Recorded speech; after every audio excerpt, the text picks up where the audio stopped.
Well, I've never worked with Ray at all, and after hearing your comments, I'm really glad he's retiring before it happens. Only kidding. I've worked with Ray for many, many years.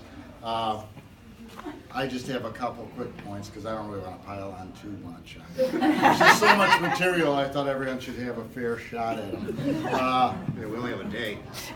Many people who sit on the appeals committee, when Ray presents items to the trustees, will appreciate what I will call the typical Ray presentation on a benefit denial.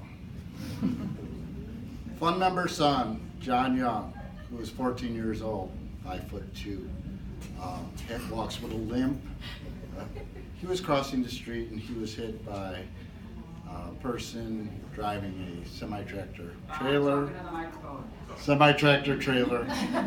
John Young suffered a broken collarbone, broken femur, 2 cracked ribs, concussion, a sprained earlobe.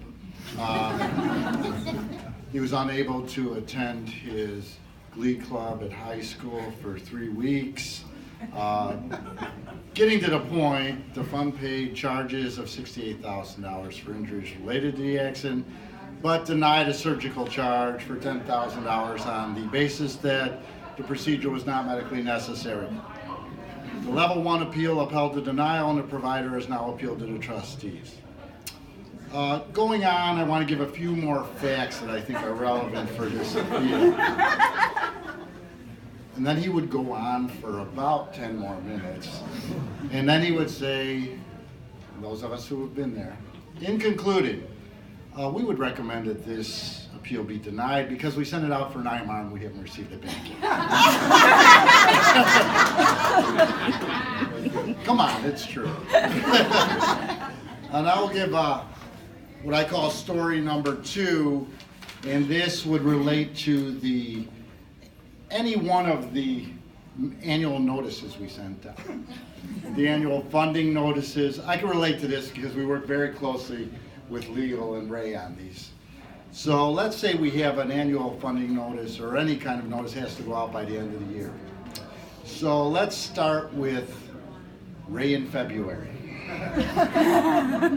It's going to take at least 11 months for us to print these notices, and at least another 2 months to get them all mailed out, printed and mailed out.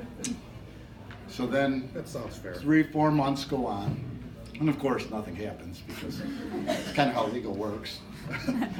Or doesn't. Then we get to May, and here's Ray. I've already told everyone we're running out of time with these notices. I might be able to get it done in 5 months, but that's really pushing it. So we better get moving on this. Someone better tell Tom and Mark. Then we get to September. Now by this point, we've had 1 or 2 drafts that have been severely marked up back and forth. Then Ray comes to us looking a little more panicked at this point. I really don't think it's possible now to get these notices out by year end. Who's going to tell Tom? Because I'm not going to. Then that prompts everyone to get a couple drafts done, but it's still not in anywhere near final form. So then we come to about November. At this point, Ray, fully panic mode, says, has anyone talked to Tom yet? I'm really not kidding. These notices are simply not going to be prepared and sent out by year end. And legal, you better give us opinion on what happens when that doesn't get done on time. So then we tell Ray, well, if we work on that, we can't work on the notices. So which do you want? Well, this brings us to December. And this has happened at least for 10 or 15 years. The same way every year. So we get to December. Ray, that's it? Someone has to tell Tom.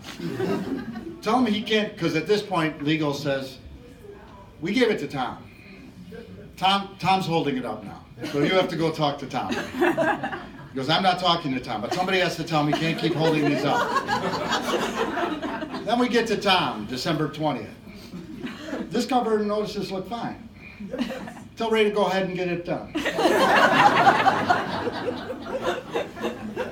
The face on Ray is the same every year. That perplexed, I'd like to kill somebody look. But then the amazing thing happens. He gets them all done in 72 hours and they go out on time every year, which makes us push it a day later every year. Ray, gonna miss you. It's been fun.